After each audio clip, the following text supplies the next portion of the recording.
We will be now discussing about the history and development of popular culture. Previously, we discussed the definitions of culture, popular culture, and also the word popular, the current meaning of popular as stated by Raymond Williams. And we saw how various different scholars have come up with little bit of critique and also with the definitions of popular culture, and there is and popular culture has been also addressed by Bennett, who has given similar kind of definitions as to how John Story has discussed.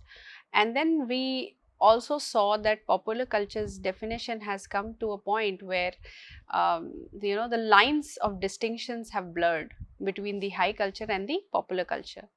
Now we will be discussing the history and development of popular culture, and then how it is seen in academia, which is very important, and we'll look into other strains of popular culture, or rather the words that conceptually add to what we call as popular culture. Now, to begin with, in the 18th century, a three-part artistic tradition emerged, and this was the traditional folk, the high art, and the new popular. So, all of the three, in a way, came in the 18th century. But there was not always a clear-cut discussion around it, or a demarcation, one can say, around these three, though all of the three emerged during the same time. And then this cultural evolution unfolded alongside significant technological, social and political changes. So all the three evolved around technology, around social change and political change that was going on in the 18th century. Then we come to the mid 19th century, when the modern mass society emerged, and most of the credit should be given to the mass media. So, mass media was the reason, or the only reason in the mid 19th century to create what is now called the modern mass society. It was facilitated by the emergence of the modern mass media as dominant form of communication. That was the dominant force, and at various stages of development this happened, not in one stage but in sequential stages this development took place. Prior to, the guardians of elite and to some extent folk culture have perceived the emergence of popular culture as a direct threat to the foundation of the civilization. So, they say that popular culture might lead to shaking the foundations of civilization, the culture that they have built with time. So, this came around the mid 19th century, where again folk is being situated with the elite. It has still not been equated with the popular. Now, many scholars and satirists and also critics, from Jonathan Swift to Samuel Johnson and T.S. Eliot, also DeWitt, they have criticized popular culture and called it like a mob culture, or also it is perceived as lowbrow. The term lowbrow became popular from DeWitt. So, DeWitt was the one who used and helped it get popularized.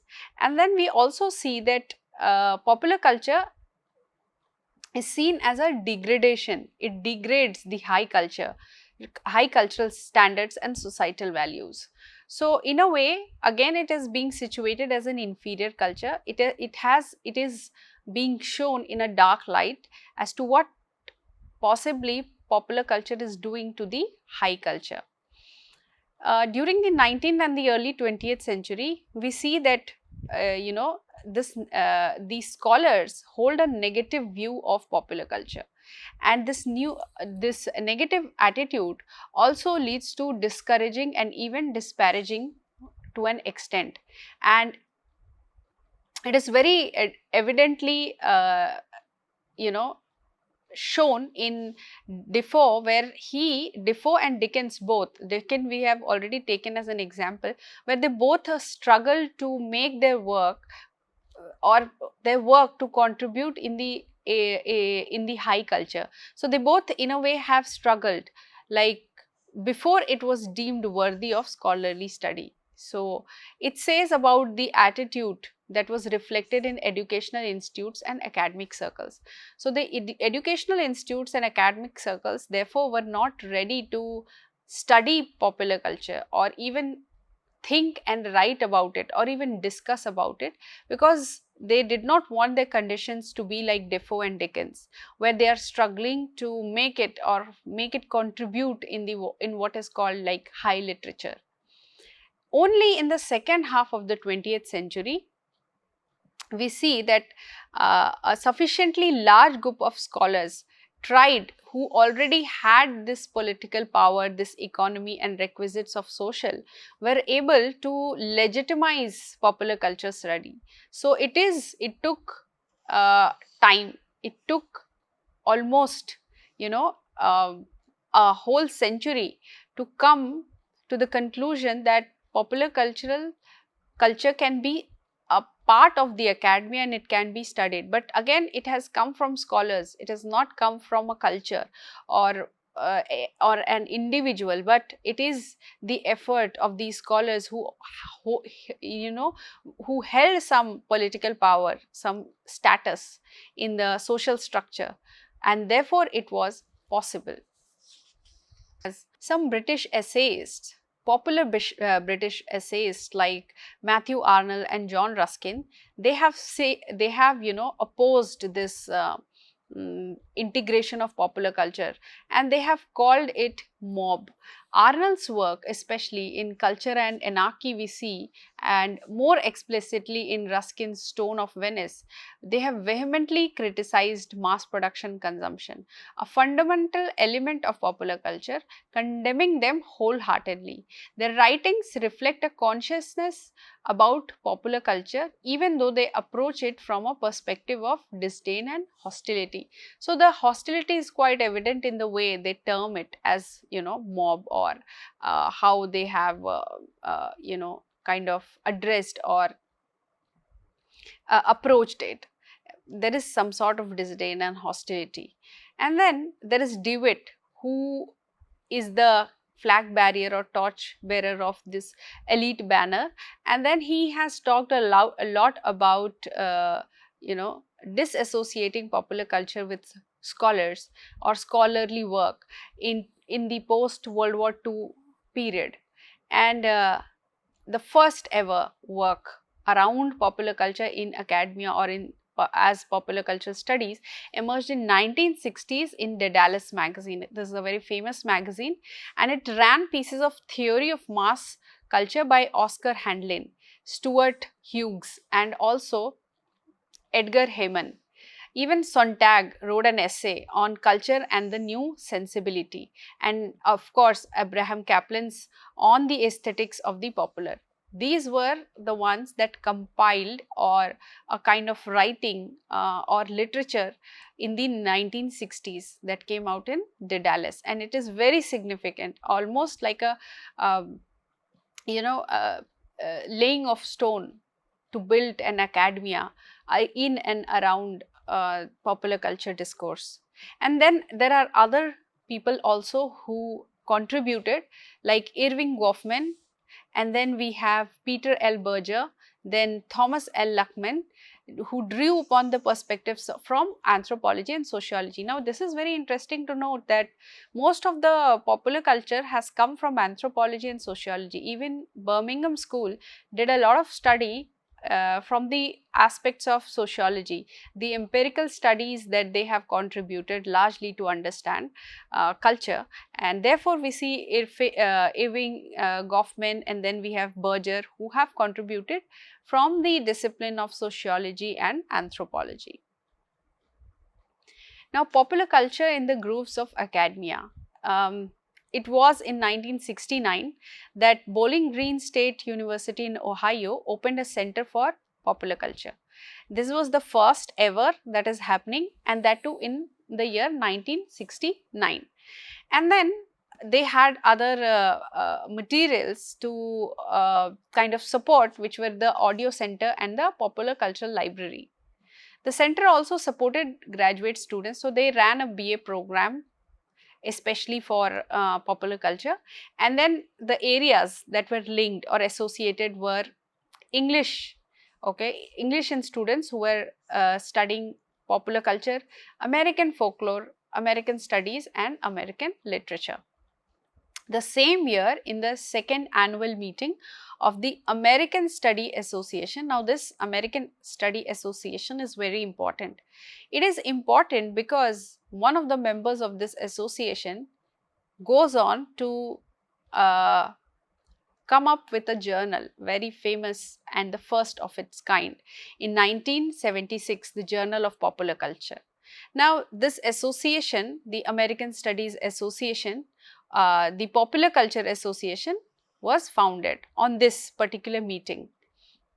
And this initiative was led by Ray Brown. Now, Ray Brown is the guy who started Journal of Popular Culture. He was the journal's editor, the first ever.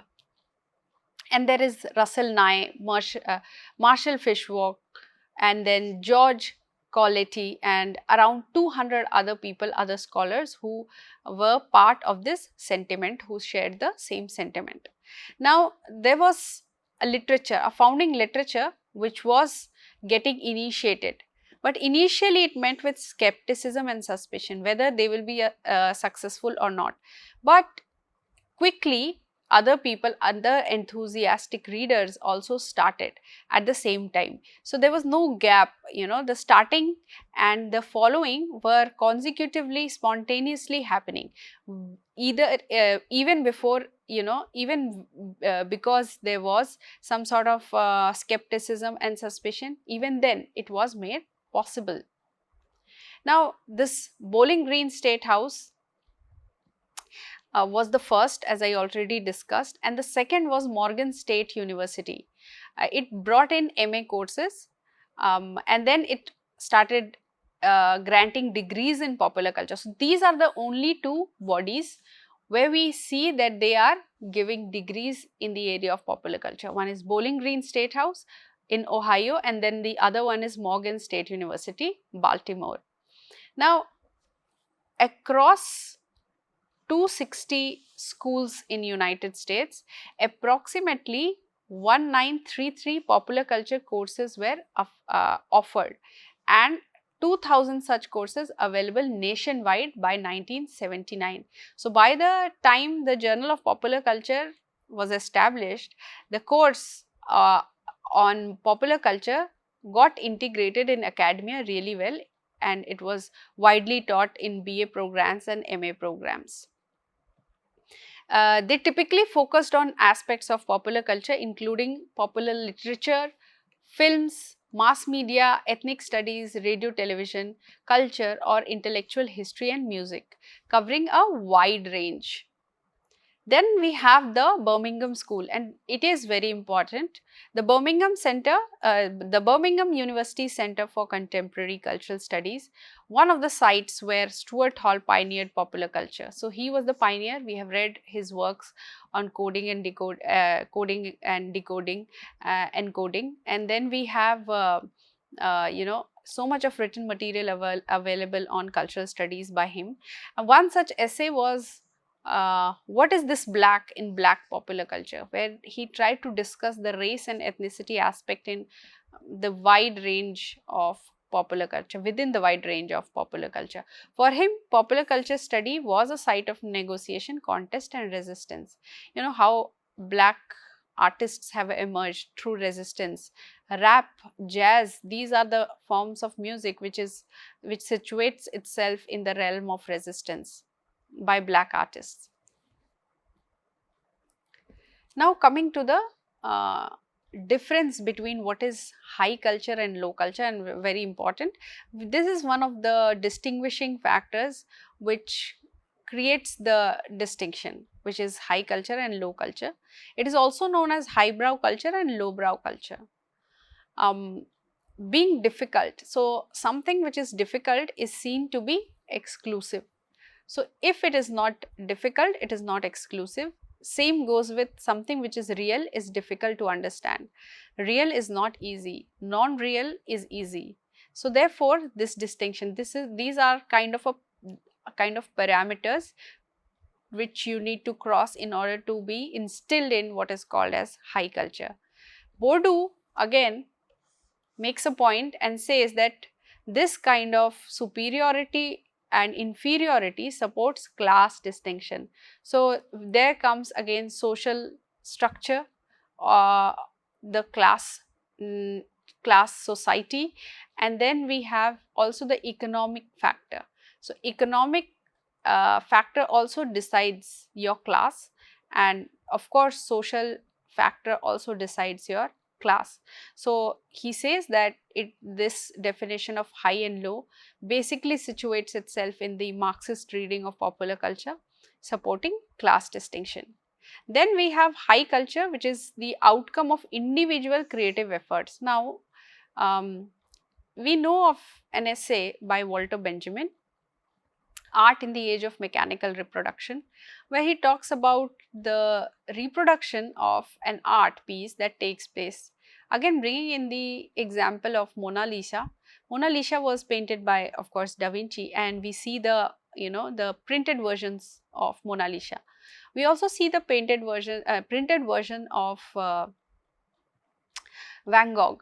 So, what is the artist's contribution in this production? Is there any contribution in this production, or there are no individual efforts? So, if there are no individual creative efforts associated with the production, it leads to mass production, just like the printouts or labels or posters of Mona Lisa or Van Gogh's Starry Night. Then comes DeWitt, very important. Now, DeWitt criticizes mass culture on several levels. He says that it weakens the high culture by feeding on the high culture, and in return it does not give anything. So, output is zero. Therefore, he terms it as parasite. So, popular culture is like a parasite which is feeding on the high culture. Very important. Now, earlier we discussed how folk emerged organically. So, DeWitt is of the idea that folk art emerged from organically from the people, and it is spontaneous and native, and it is expressed by by the people, expressed by the people, and is largely independent of the high culture. Now, when it is largely independent of the high culture, there is no involvement of an institution. But still, since it is organic and it is spontaneous and native, and it is independent of high culture, it still formulates a sort of culture which is separate, of course, not of the rule, not like the dominant culture, but still can be situated with the high art. And then DeWitt also says, giving the example of Dante, that Dante is an example to demonstrate that despite he was, there was a phase in his life where he was continuously facing religious and political pressures, but he did not compromise with the integrity of the art or integrity of the work. So, in order to, make it call a high culture or make it call low culture, he withstanded with his idea that he will not cater to the average taste, and Dante succeeded after a point. Now, the term that we are often referring to, while a pop group that performs in a public reflects low culture, what is it that happens in a concert hall which reflects high culture? So, it says a philharmonic orchestra that performs for the privileged. A philharmonic orchestra that performs for the privileged in a concert hall reflects high culture, while a pop group that performs in a public park reflects low culture. But what about people like Luciano, who are belonging to the high culture? They are great artists, but they are in fact performing for everyone, and that too for free, for the masses. And a lakh of people are coming to watch his performance, coming to watch his uh, concert, even though there is rainfall. So what does it signify? What does it tell? Again, bringing us back to the discourse of what is high and what is low. Now, there is some sort of opposition that is taking place, okay? And in between those oppositions, the opposition between the low and the high grew wider, and with the former being increasingly sacralized. So the high culture is somewhat very sacrosanct, and on the contrary, the popular culture is considered to be easy and easy entertainment. So something which is very sacrosanct and not available for everyone is termed to be high, and which is easy entertainment often is taken to be popular. The term highbrow originated from phrenology, uh, and then it is associated with intellectual or aesthetic refinement. And then we have the lowbrow, which came a couple of decades later, which says that it lacks intellectual or aesthetic sophistication. And Levine has talked about this, discussed it. There is F.R. Lewis, who has also, who is also of the same opinion that there should be a distinction between what is high, what is low. Everything should not be included in the category of high. And high is always serious. Now, high is always serious, which again makes it distinct from the low. Now, the low culture, as many scholars have referred it to, low culture or lowbrow culture or popular culture, is not serious. That is their take on the distinction between the high and the low. Now, the social structuring and taste comes into question, and it is very important. So, Hankwitz says that the high aesthetics and the popular aesthetics, there is a difference in taste. Now, again, this taste revolves around some sort of ideology. Some sort of politics is associated with it. Social structuring of taste also includes an aesthetic theory. So, what is your taste on fashion? Okay, if it is what is considered as very aesthetic, it will be situated under high.